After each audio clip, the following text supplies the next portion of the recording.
Je me souviens, c'était en période Covid et on était tous en télétravail et on avait fait une réunion tous ensemble et ils nous avaient fait des petites devinettes, voilà, bon. Et en fait, j'y ai pas cru. Je me suis dit non mais c'est impossible. Ils vont jamais nous emmener tous en Thaïlande. Et en fait, au fur et à mesure du temps, je me suis dit ah non mais en fait c'est bien réel et on va faire une mission humanitaire. Et j'étais trop contente quoi. Ça dépasse tous les voyages qu'on a pu faire, les événements qu'on a pu faire de l'agence. Là, c'est vraiment c'est l'origine de Secom, quoi.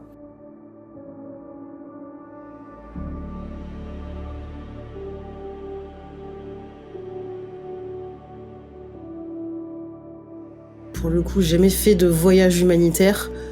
J'ai plus l'habitude d'aller dans des pays où effectivement peut-être le niveau de vie est peut-être différent d'une autre, mais jamais dans un cadre organisé.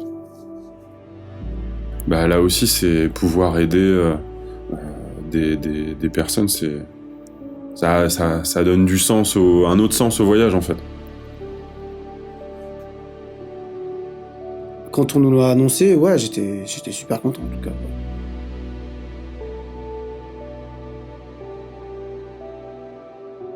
Je vais sortir de ma zone de confort, donc c'était j'avais vraiment envie d'y aller quoi.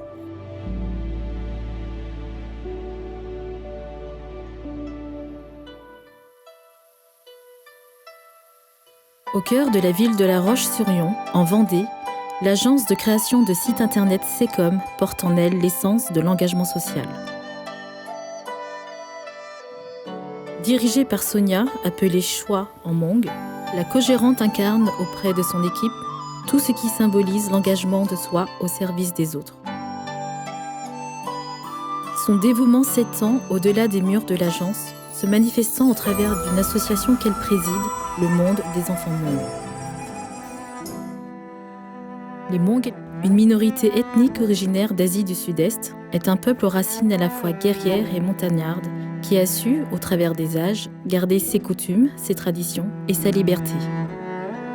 Persécutions et injustices sont devenues aujourd'hui quotidiens pour ce peuple qui n'a pas plié le genou face à la mondialisation et ses conséquences, laissant beaucoup d'entre eux dans le besoin. En Thaïlande, les hommes, les femmes et les enfants Hmong luttent pour l'accès à l'éducation, à la nourriture et aux éléments essentiels dont chaque être humain a besoin.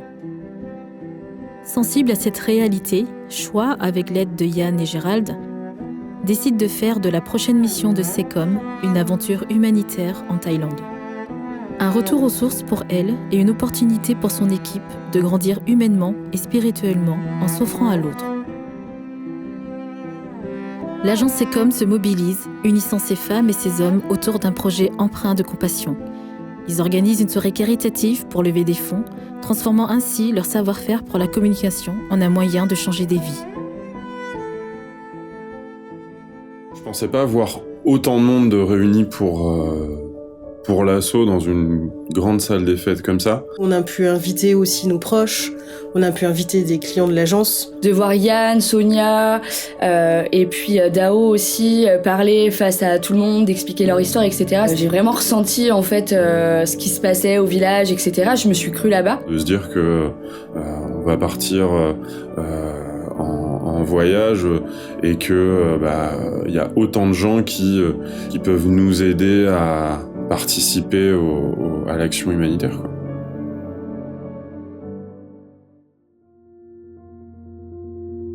La nuit devient un catalyseur d'espoir, réunissant la communauté autour de la cause du peuple Hmong. La décision est prise. Secom embarque pour la Thaïlande, direction Chiang Rai, au village de Payapipat, dans les montagnes du Nord. Chaque membre est équipé de son sac à dos, portant le poids du changement et de l'envie de faire la différence. L'équipe se prépare à vivre une aventure qui transcendera les barrières de la langue, de la culture, de la différence, une aventure qui les fera grandir au plus profond d'eux. Est-ce que c'est un peu oppressant ?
Dans les vallées reculées des montagnes Hmong, chaque journée était une nouvelle aventure pour notre équipe. Dès notre arrivée, nous avons été accueillis avec une grande hospitalité par des personnes comme Vachu, le missionnaire du village, Nai, un humble cultivateur de caoutchouc, ou encore Cha et sa femme, paysans du village, ainsi que Nopa, l'épicier du village.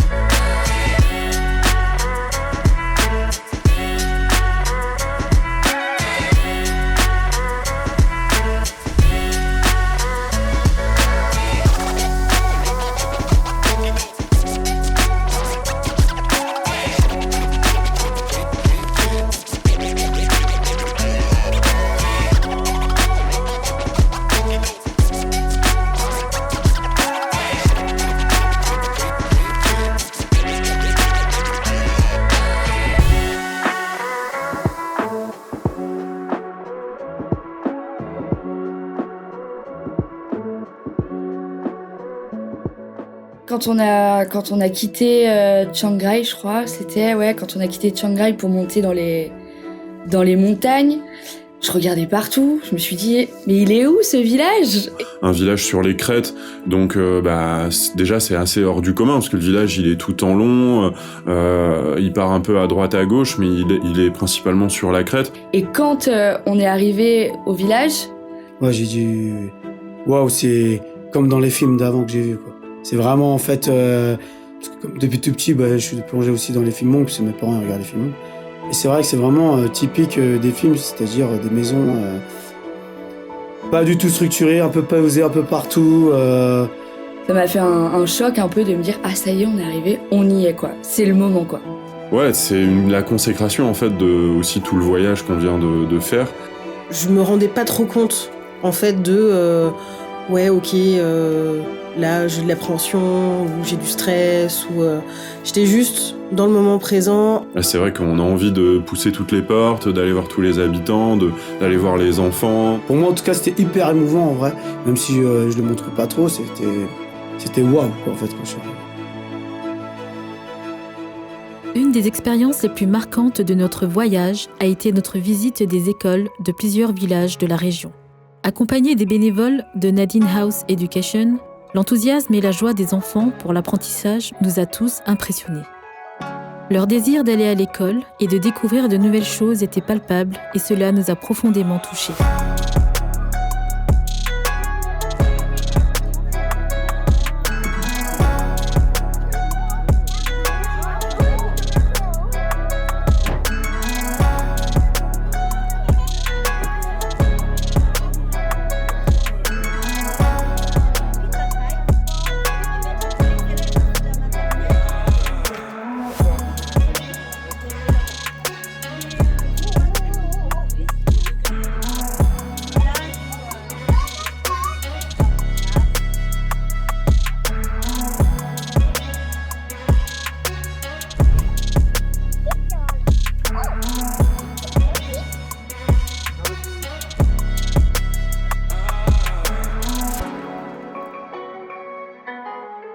Franchement, quand on est arrivé dans la première école, en plus je suis très sensible, mais j'ai retenu mes larmes de voir tous ces enfants. C'est vraiment une école thaïlandaise qui accueillait les enfants Hmong, mais au final thaïlandais aussi. Ils étaient tous avec un uniforme, tous la coupe taillée. Vraiment, en fait, je trouvais qu'une super discipline. En fait, ils étaient disciplinés à fond. Après, émouvant parce que c'est pareil, ils ont des locaux assez en fait simples. Et eux, ils étaient tellement heureux de recevoir en fait ce qu'on leur avait préparé, donc des ballons notamment, et même des petits bonbons, etc.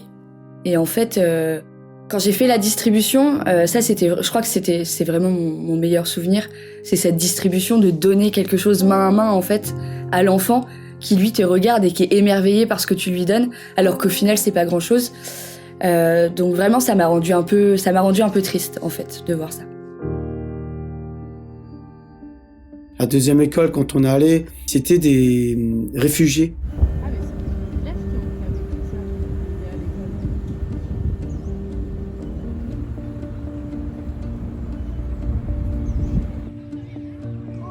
C'était un peu perturbant parce qu'au final, on allait au fond de la forêt pour les trouver et c'était plus une école pas du tout comparable à la première. Et les enfants, très très demandeurs aussi, mais on le voyait que c'était pas leur but premier d'aller à l'école. Donc c'était un peu, ça m'a marqué aussi en fait. J'ai trouvé ça très touchant de leur demande de se réunir pour leurs enfants en face de nous pour nous demander si on peut les aider ou aider un ou plusieurs élèves qui sortiraient du lot auquel ils auraient foi, quoi.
Nous avons participé à une opération de nettoyage des déchets du village de Fushifa.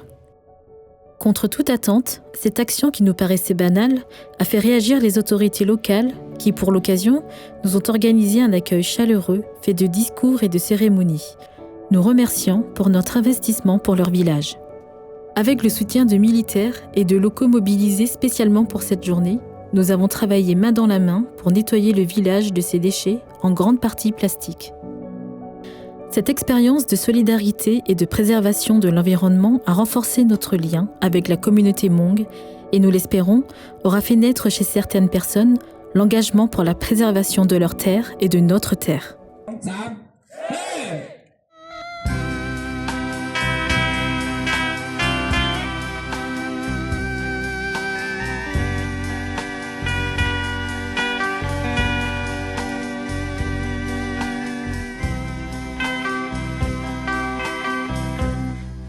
Papa Ying Cha Hulu Shia Sa Tao Nao Ya Do Thầy Cho Mo Mi Hulu Shia Yu Plau Li Yi Trao Lin Tua Trao Mo Mi. C'est vrai que quand on arrive dans le village, on voit pas forcément tous les déchets qu'il peut y avoir parce qu'on fait pas attention, on regarde le paysage, puisqu'on est dans les montagnes et en fait on est en hauteur et on voit toutes les montagnes, etc. Et en fait, une fois qu'on rentre dans le ramassage de déchets, réellement, qu'on baisse la tête et qu'on regarde vraiment en fait ce qu'il y a autour de nous, on se dit waouh. T'as l'impression qu'il n'y a pas beaucoup de détritus, mais tu refais le ramassage en fait tous les 50 cm. Il y a vraiment beaucoup de déchets, il n'y a pas d'espace, il n'y a pas d'endroit où ils peuvent trier en fait les déchets.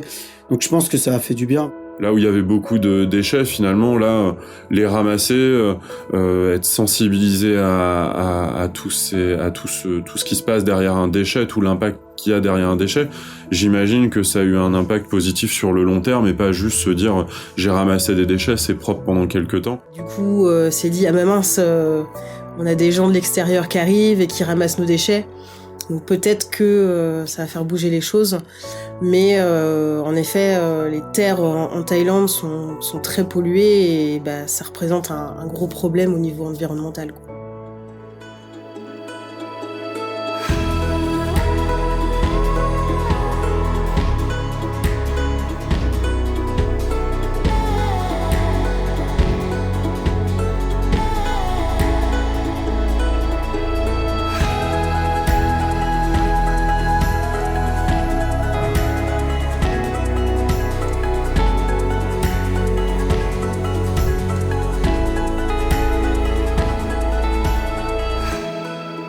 Mais le point culminant de notre voyage a été la traversée de la forêt sur les crêtes montagneuses Hmong. La seule appréhension que moi j'avais, c'était au niveau de la durée. Quand on dit randonnée, voilà, est-ce que c'est 1 heure, est-ce que c'est 40 km, donc c'était plutôt ces appréhensions-là, quoi. C'est vrai qu'à l'agence, on a quand même pas mal de sportifs. Moi, c'est pas du tout mon cas. J'ai essayé de me mettre au sport en me disant « Allez Léa !»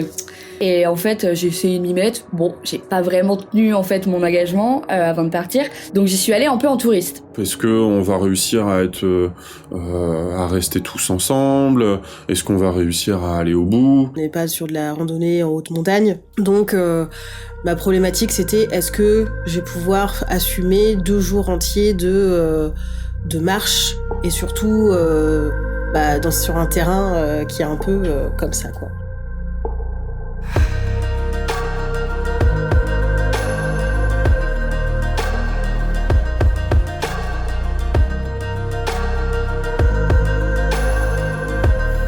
Pendant 2 jours, nous avons marché au travers des sentiers escarpés et des paysages à couper le souffle. Nos guides Hmong nous ont accompagnés au travers de cette aventure, partageant avec nous leurs connaissances sur la nature.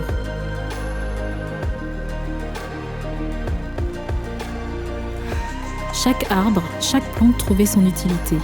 Parfois comestible, parfois médicinale, nous avons pris conscience de la richesse que la nature avait à nous apporter. Le soir venu, nous avons établi notre campement au cœur de la forêt. Avec l'aide de nos guides, nous avons utilisé les ressources naturelles disponibles pour créer un abri. Ensemble, nous avons découpé des branches d'arbres servant de structure pour notre abri. Puis nous avons découpé et ramassé des feuilles de bananier qui nous serviraient cette fois-ci à la fois de protection et de tapis sur lequel se reposer. Nous avons établi notre feu de camp où nous avons partagé notre repas tous ensemble dans un esprit de convivialité et de camaraderie. C'était un moment de paix et de connexion avec la nature, un moment où nous avons vraiment ressenti l'esprit de la communauté Hmong.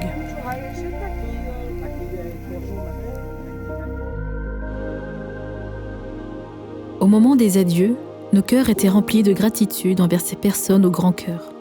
Nous avons trouvé dans ces montagnes une famille unie par l'amitié et l'espoir, et nous emportons avec nous des souvenirs précieux de cette expérience humaine et enrichissante. Choi, guidé par sa connexion profonde avec sa propre culture, devient le lien entre Sekom et la communauté Hmong, montrant à tous que l'empathie transcende les frontières. Au fil de l'aventure, Sekom est allé au-delà de son rôle d'agence de communication pour devenir une force positive. Les Hmong et leurs enfants ont ressenti l'impact de leur présence. Un fil de plus s'est tissé, un fil d'espoir. L'espoir pour cette communauté, cette ethnie, cette culture, rejetée depuis des décennies pour ce qu'elle est, de faire un petit peu plus partie de ce monde.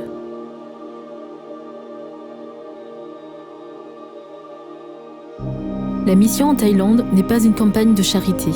C'est une expérience de croissance personnelle et de compréhension mutuelle pour chacune des personnes sur place. Le retour à La Roche-sur-Yon est marqué par des souvenirs indélébiles et une connexion durable avec la communauté Hmong. Sekom continue de soutenir le monde des enfants Hmong, transformant ainsi son succès en une inspiration pour d'autres entreprises. Au travers de cette aventure, l'agence a découvert que la véritable communication transcende les mots et trouve sa puissance dans les actions empreintes d'amour et de compassion. L'argent peut acheter beaucoup de choses, mais il ne peut jamais acheter la chaleur d'un sourire sincère, la tendresse d'une main tendue ou le réconfort d'un geste de bonté. Nous avons eu la chance, pendant notre voyage, d'avoir reçu ces trésors d'une valeur inestimable.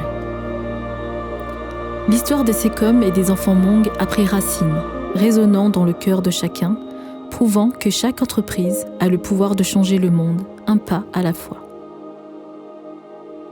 Nelson Mandela disait « Cela semble toujours impossible, jusqu'à ce qu'on le fasse. » Et si on mettait un peu d'humanité dans ce monde hyper connecté ?